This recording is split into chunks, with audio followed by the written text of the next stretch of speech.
Hello, and thank you for joining today's Geothermal Overview webinar for the 2020 Geothermal Design Challenge GIS Mapping Student Competition.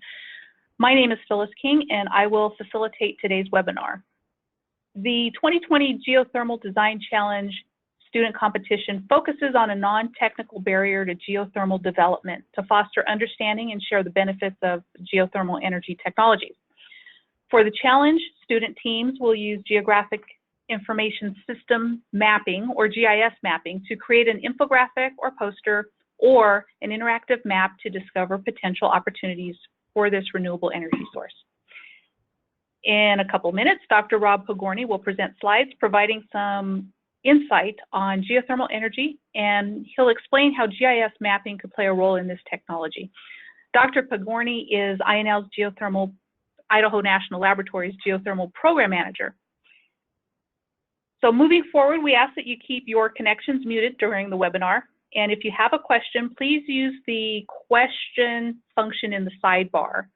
As time permits at the end of the presentation, your questions will be read from the chat menu and answered. So let's get to it and get started. And so it's my pleasure to introduce to you Dr. Rob Pogorny. Thanks, Phyllis. As Phyllis said, my name is Rob Pogorny. I'm a geologist and a geothermal program manager at the Idaho National Lab. And I prepared a few slides that give just a brief overview of geothermal energy. And so I'd like to go through those right now, just to give you everyone on the call or on the webinar some basic information and background.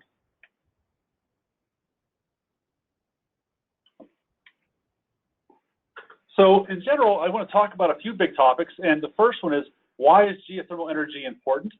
I want to talk about resource types.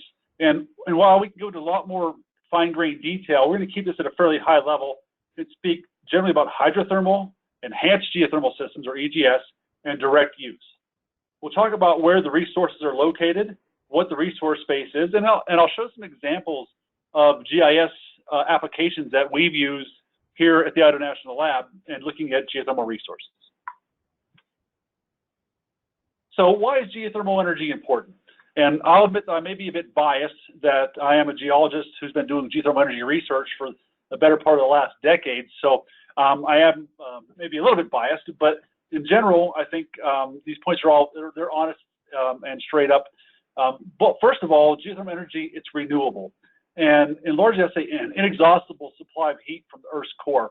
Now, the Earth's core is essentially at a temperature of about 6,000 degrees Celsius, and that's almost the same temperature or on parity with the temperature of the surface of the sun. I oftentimes say that we're sitting on the sun for that very reason, that the geothermal energy source that's right below our feet is significantly closer than the sun, and essentially it's been operating since the planet, since the origins of Earth. In general, most geothermal power plants or most geothermal reservoirs have a 30-year operational lifespan where at least they can run for 30 years once you get things established. Most run longer than that. And if you've stopped all work there at the site, if you work for 30 years, you come back, a century later, and all that heat has been replenished. So it moves slow, but it does move and come back in. Geothermal is clean. There's nearly zero greenhouse gas emissions from an operating geothermal power plant. And if there is any CO2 that comes out, it's a naturally occurring CO2, part of Earth's natural process, and not something from being burned from a carbon source. In general, geothermal power plant has less than 1% of the CO2 emissions of a typical coal plant. Not surprising there. One unique thing about geothermal energy is it's base load renewable energy. So it's available 24 hours a day, 7 days a week. In comparison with wind or solar, which are also very prevalent and very good sources of renewable energy, they are intermittent. So they only work when the sun is shining or the wind is blowing. Whereas geothermal, because it's essentially low, slow heat flow and operates for 30-year plus lifespans, it's a base load renewable energy, which is very powerful. And often geothermal can be used as a firming or in conjunction with those intermittent renewables. And lastly, geothermal is abundant and has a large potential for expansion. I see there's a typo on my slide. The current world capacity is not approximately 10 gigawatts, it's about 17 gigawatts of installed geothermal generation as of the end of 2019. The U.S. purportedly has a potential of in excess of 40 gigawatts with current technology. And with some technology advances, research like that we're doing here at the Idaho National Lab and some of our sister institutions at the universities and other national labs, there's a resource base can grow anywhere from to 100. There's been estimates as much as 1,200 gigawatts in the next 50 years if we factor in the enhanced geothermal systems. Gigawatts are a really big number for electricity. I'll talk a little bit more about that later. It's just a unit for large amounts of electricity production. So where are the resources located? Now, by and large, most active geothermal sites are located near the Ring of Fire. And I'm sure most of you have had an introductory geology class of some kind, or maybe even geography, where we talk about the Ring of Fire, and that being essentially, by and large, the boundary between the plates. I'm going to try to get my pointer to work here, if I can.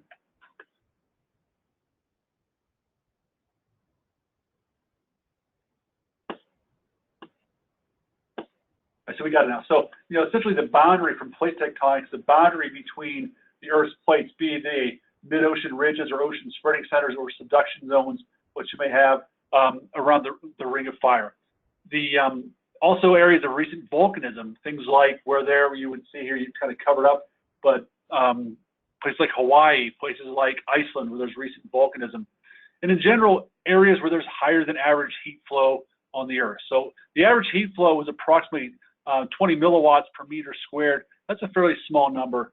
In some of these areas where there's higher heat flow for whatever reason, that heat flow could be anywhere into the hundreds of milliwatts per meter squared, which is a pretty high heat flow. Let's go into this a little bit more detail, if my computer will cooperate. Let me change slides.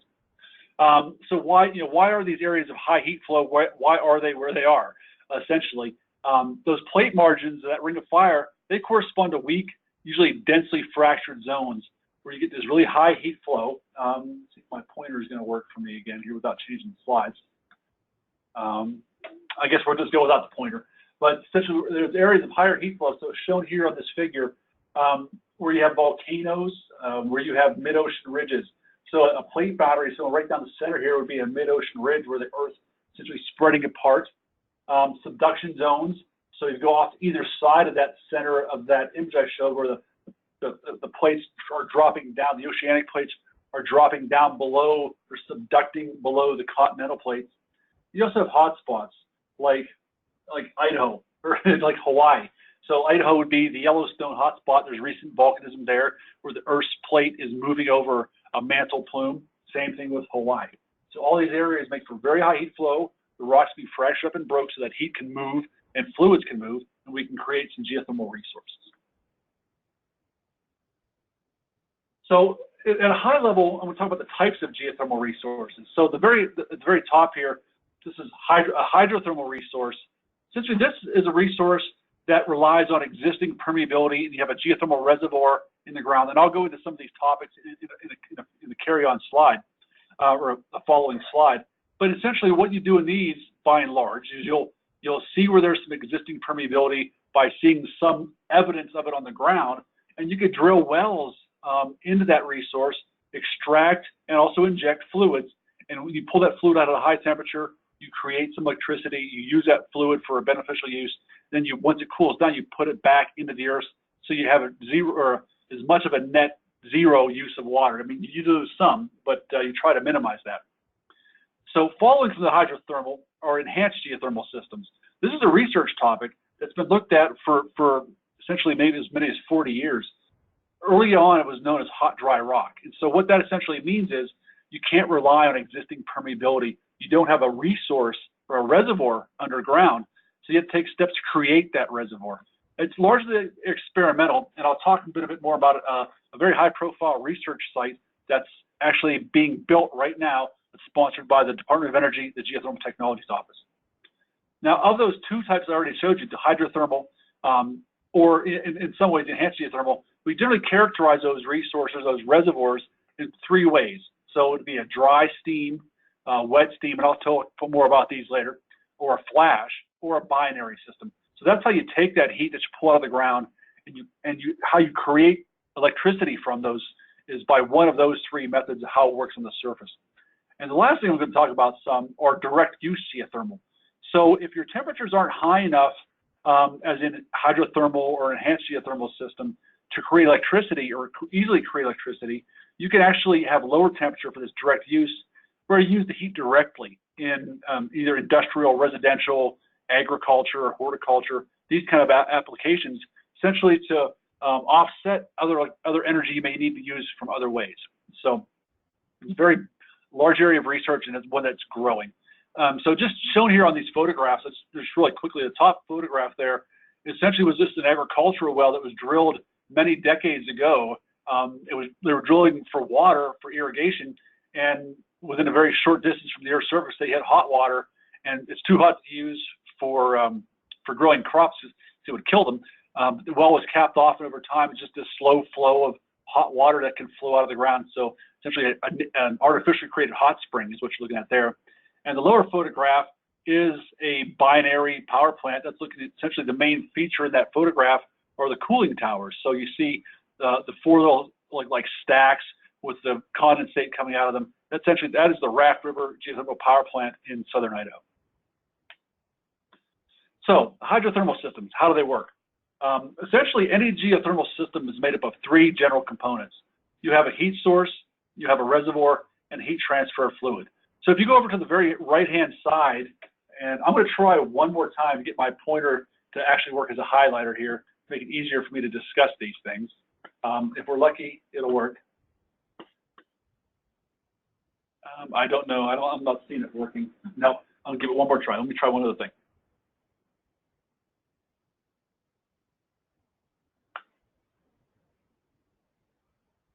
Okay, so that's not going to work.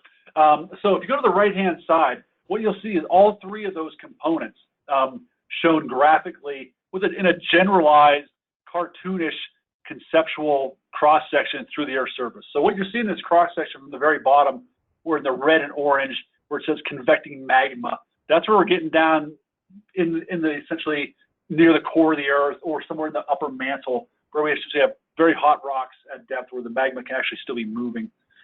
Above that, as you go up, the rock has crystallized, it's crystalline rock, and so the heat is primarily moving through there by conduction. That's those wavy lines. That's heat flowing from that convecting magma up through this crystalline rock. And you go up a little bit higher, what's shown there is a permeable rock. So that is an area where that crystalline rock, in general, has been somewhat broken up, or some way fluid can move through it. That is the reservoir. The permeable rock is the reservoir for the geothermal system. Now you see those arrows coming down where you have essentially rain at the surface on that figure, where you have it says high density and has blue arrows going down. That's cold water sinking into the earth along essentially large regional scale faults or fractures and flowing downward until it hits that permeable rock or the reservoir. And so as that water moves through that reservoir, the permeable rock, it's picking up the heat from the rocks below and from the heat flow from below. And as we move to the center, hotter water has a lower density and it can rise up. So if it finds another pathway, that hot water, as it's heated, can move upward, and that's essentially how a hot spring or a geyser is formed. So in the very top center on the left figure, that essentially is the whole complete top cycle for a geothermal reservoir. So you have a heat source at the very bottom, which is essentially conduction from below. You have a reservoir, which is some permeable rock that fluids can move through. You have a heat transfer fluid. In this case, it's water that is regional recharge in the mountains or along, can flow downward, enter that permeable rock or the reservoir. And in this example, it can flow upward or move upward under buoyancy forces and create a hot spring or a geyser. So you have convection and conduction can draw from below. You have permeability.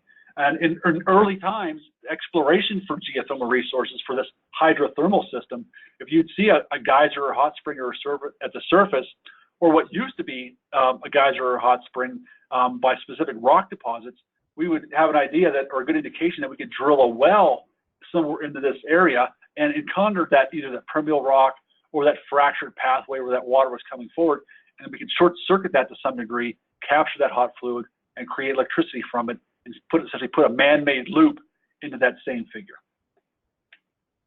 So here's some examples.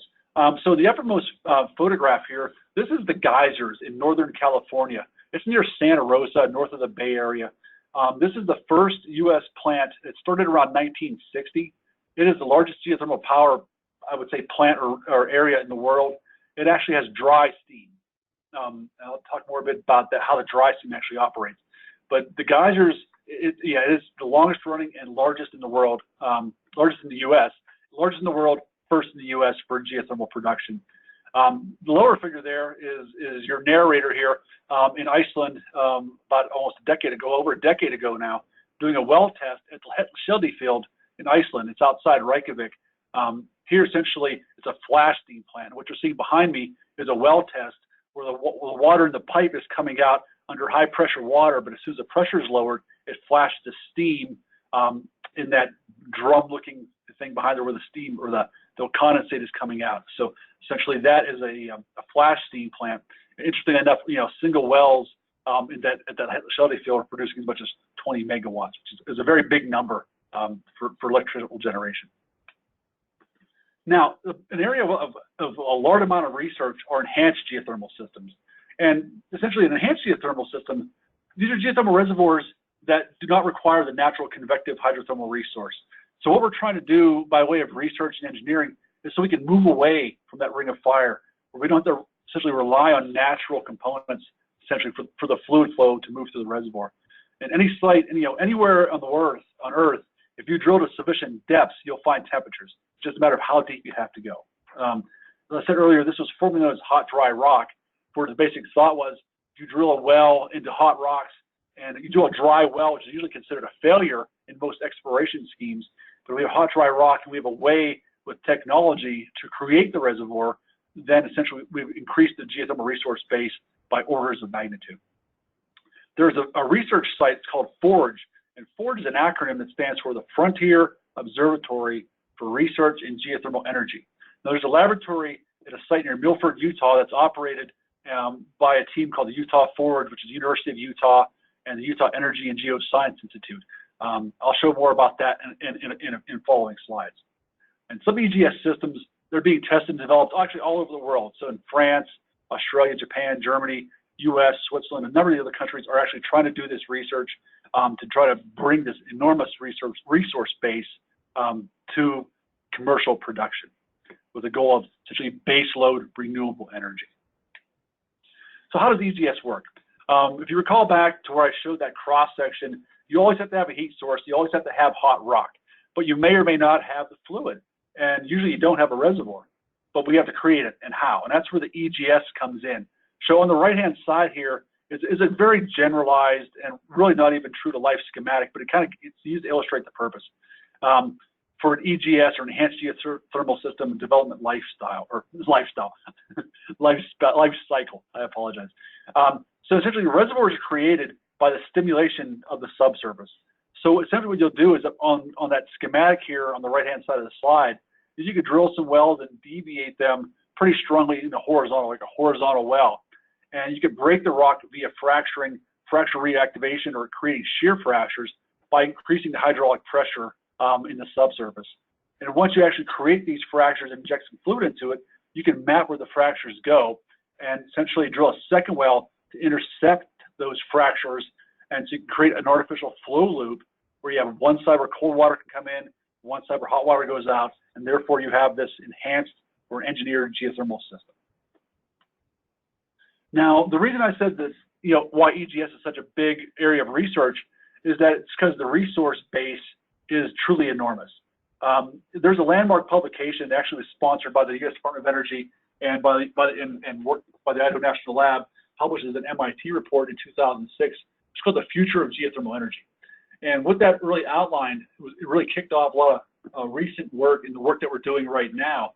And resource estimates, actually one of them published by the United States Geological Survey, showed that we could have 100 gigawatts could reportedly be installed by 2050. And this is where I wanted to come into what a gigawatt really means. So 100 gigawatts equals 100,000 megawatts.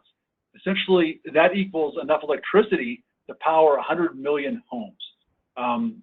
That's a lot. And by comparison, this is a few years ago, the entire energy consumption per annum in the U.S. was on the order of 400 gigawatts. So we can actually move to, with some of the lowest or the easiest things to get to for EGS, if we can capitalize on that, geothermal has the potential to power up to maybe 25% or more of the United States' energy needs.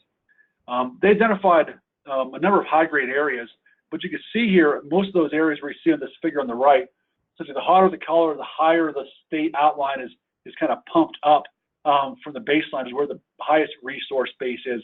As you can see, the highest potential for EGS overlaps what also is the highest for the hydrothermal, which is in the western United States where the geology is younger, there's much higher natural heat flow in this area, so it's there.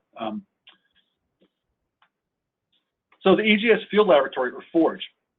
Now, FORGE site, it's being designed as an EGS field laboratory that allow investigators like me and my colleagues to interactively develop and optimize technologies for EGS.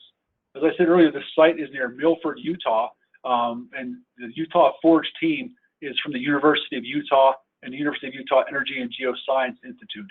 To date here, actually shown in these figures, the bottom picture is the drilling of a test well which confirmed the resource that's there. So there's a big block of essentially hot, dry rock at the site. One well has already been drilled to over 7,500 feet. And we are currently, I'm part of the Utah FORGE team. We are currently designing and planning for the first full-size EGS well, which we target to drill later this summer. And as I say full size, essentially what that well would be, like one of that early schematic where you drill a well and you deviate horizontally. We're planning on a well that'll deviate at a high angle for as much as 5,000 feet from where it's drilled vertically to make the turn. So there's lots of area to do testing in these wells. I'm going to change topics here a little bit and talk about the power plant types that I mentioned earlier. So just for basic information of how these things work, the dry steam plant, once again on the top, there's a picture from the geysers in California.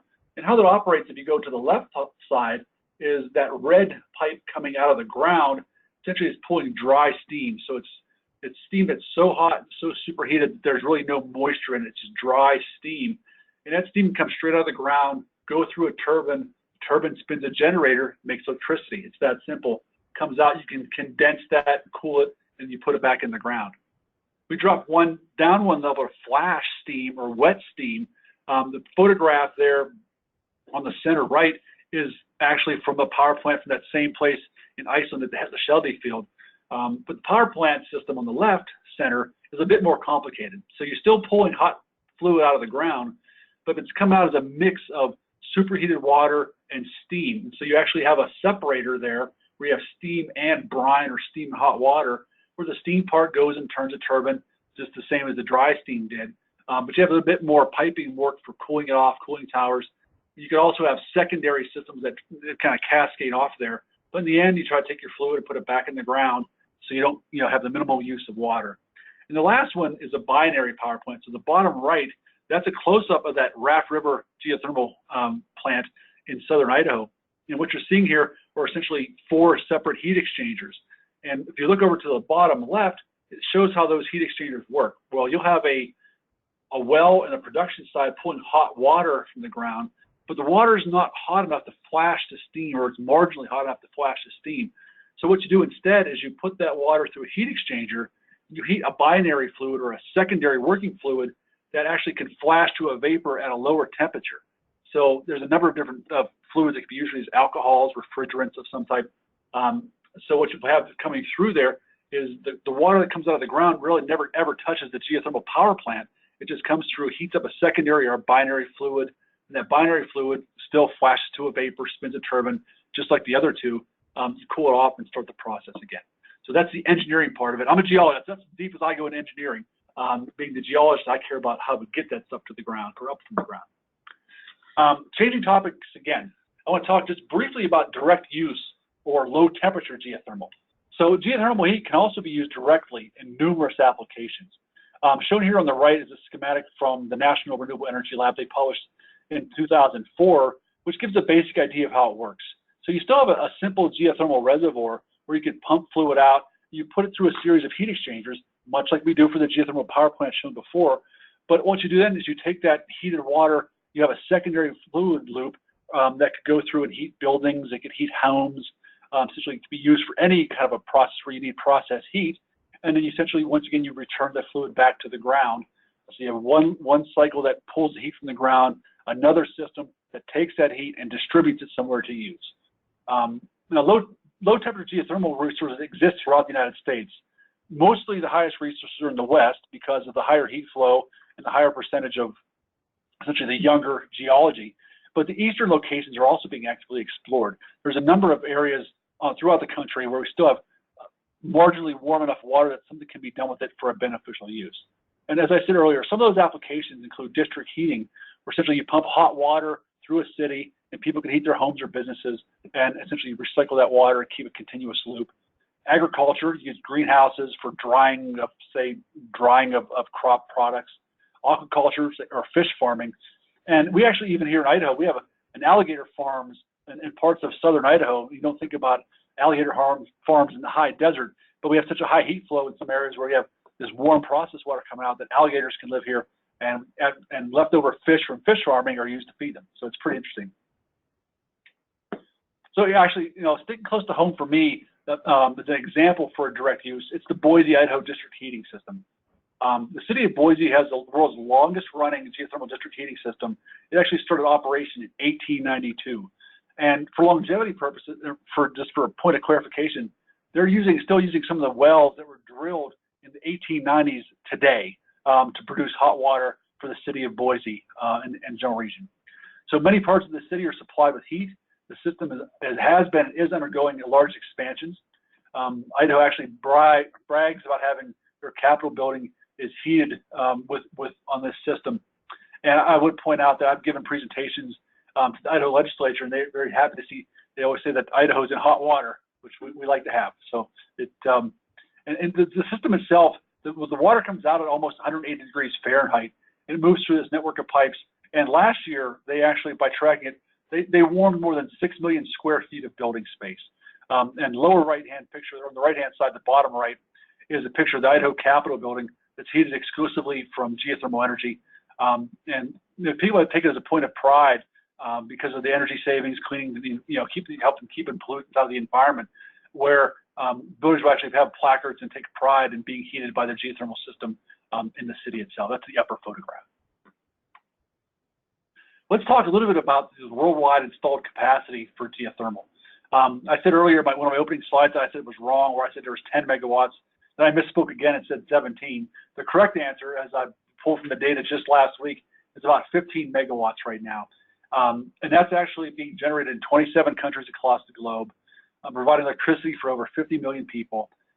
In the last decade, it grew by about 5,000 megawatts or 5 gigawatts. If you look at the chart on the right-hand side, so the United States has the highest generation capacity currently as of the end of 2019, where on an annual basis, the U.S. is generating over 3,500 megawatts or 3.5 gigawatts of electricity, followed by Indonesia, the Philippines, Turkey. It gets down smaller from there, but there's over 5 nations now producing over 1 gigawatt of electricity from geothermal resources.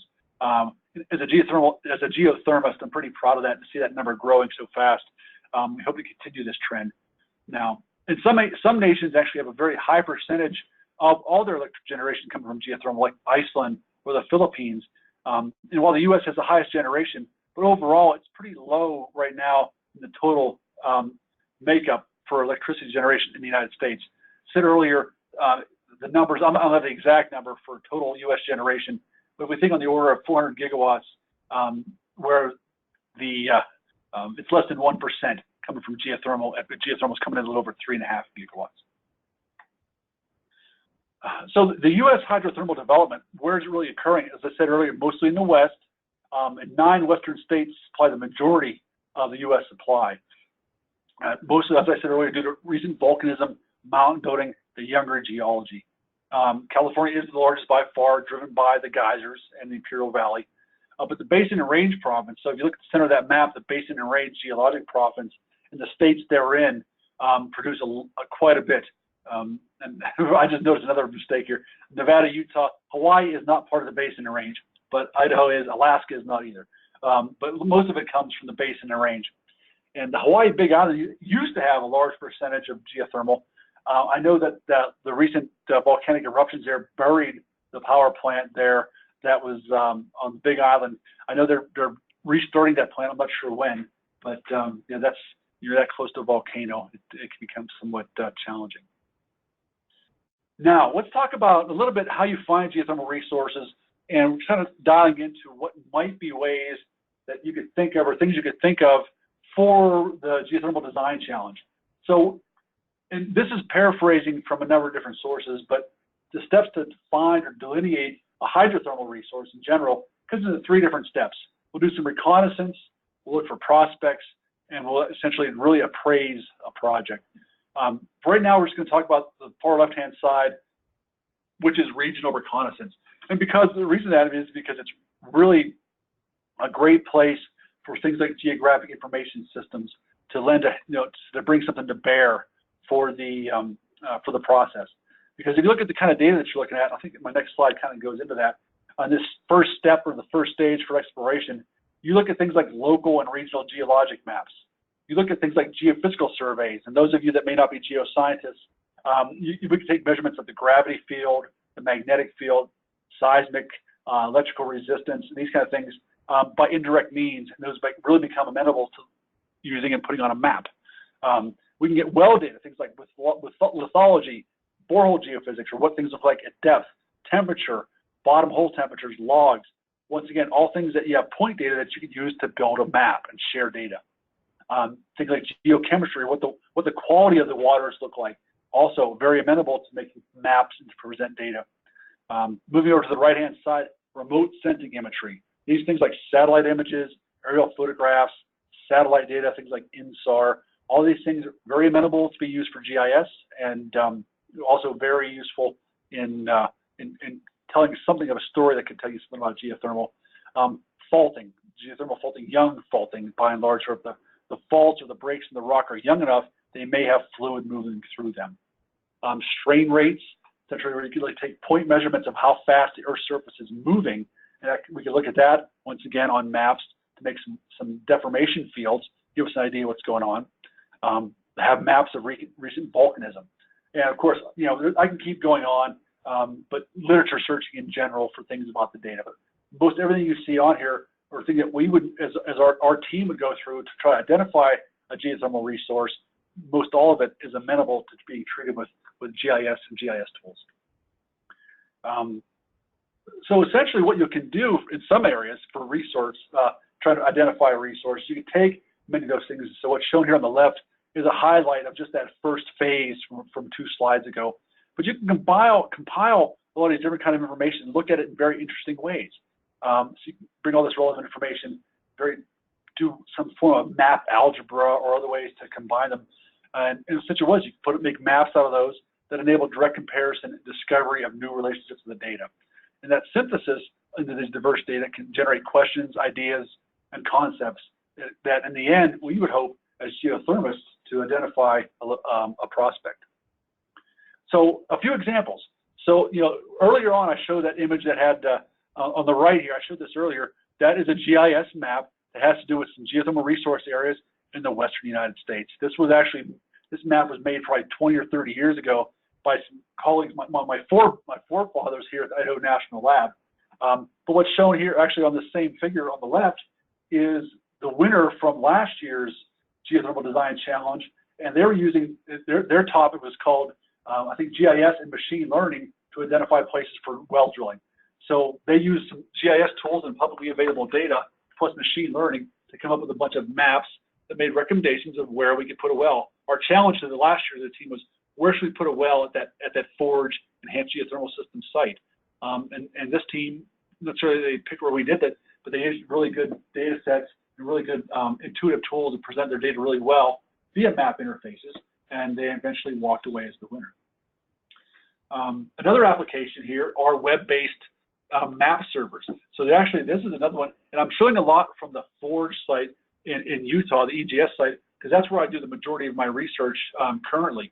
So there's a web address there that the Forge site has an interactive GIS portal where you can actually go, throw up data online, pull them up, look at things. You can actually even learn more about these things and pull data down from that, I believe. So that's one other example where you get more interface or more direct interaction with the data. And for the most interaction, this was a summer intern of mine about a number of years ago, we built what we called a virtual Snake River Plain. So we took all the geothermal type data we can and built it into an immersive 3D environment where you could walk into the data. This is probably the most extreme example of what you could do with GIS type data, but we found it to be very powerful and very enlightening. So I'm going to summarize here. I'm not sure how long I've been talking. I'm probably getting close to my time. But one thing I know, I kind of went all over the place, but geothermal is a clean, it's truly a renewable energy resource. That's why I find it so important, and many of my colleagues do as well. There's three kind of reservoirs that I talked about, and power plants that kind of go along with them. The United States leads the world in geothermal generating capacity. And lastly, the GIS is a very powerful tool, often used for geothermal exploration. So I'm going to stop here. There's another picture, an aerial photograph of the Utah Forge drilling their first test well. There's an email address if you want to email questions in. Now, I'm not sure if we got any questions from online. Phyllis, if you want to, if we have any questions, you can read them out, and I'll try to answer them. I won't guarantee that I can. All right, thanks, Rob. So we have one question right now, and it's Team Americans in Iceland is asking this question. So they're not staffing any GIS pros, but would like to make sure that they can use, I think, augmentation software in addition to the GIS software to enhance their open source graphics. Is this okay? Well, I think you sent me an email, but I'm not sure what augmentation type software would be. I think most things are on the table. So I mean, you're not dialed in or bound to use a commercial GIS application like, something like probably the big player in the room would be, ArcMap type things or Esri. But there's open source GIS packages that are available, all kinds of the Python libraries, and things as simple as, like Tableau or other visualization schemes, or simply you can make your own figures. I mean, using things like Excel plots or Surfer or Grapher, any number of tools. I think I'm rambling on here. Hopefully I'm not, painting Phyllis to a corner. But I guess my answer would be, feel free, be creative, and be communicative. So in addition to that, thanks, Rob. In addition to that, can we limit the mapping representation to a certain region of the U.S., or do we need to create projections for the entire country? Okay, I'll step in here as well. The palette is of the size of the palette you want to create your artwork on is yours to decide. Nothing is too small or too big. It's the process and the communication of what you're going to do is important, not the scale or the scope. So think how you're going to take some data, make something useful, make an interpretation of it, and communicate something from that. I think that in jest maybe is my vision for this, and I'll let Phyllis correct me if I'm understating things. No, absolutely. I think sky's the limit. Be as creative as you can possibly be with the parameters that are set in the challenge. And then one last part to this question, should we assume you only want us to focus on EGS, or can we explore other ideas like district heating layouts, binary from existing wells, RMOTC, etc.? The promotional packets seem biased to EGS for clarification. To clarify, no, you're not limited to EGS. And if it seems like it's skewed toward EGS, that is not the intent. I would say that all those other things that you mentioned in your question, direct use, district heating, even heat storage, is another area of things to be looked at, are all very welcome and very appropriate. And I think we'll take another close look at the site layout. We're at INL, our two main areas of research are EGS and our direct use. And so I haven't, if it appears that our materials are favoring EGS only, it's because of failure on our part. So we'll take a look at that. All right. Thanks, Rob. All right. So that was actually, those were very good questions. And thank you, Nicholas, for submitting that really great series of questions. So for now, I don't have any other questions that have come through. But you are free. If you do have any other questions, please email geothermalchallenge@inl.gov. We are very happy to answer any questions you may have specifically to geothermal, GIS, about the contest in general, we're happy to answer those for you. Thank you, Rob, for your time and great presentation. And thank you, participants, for participating today.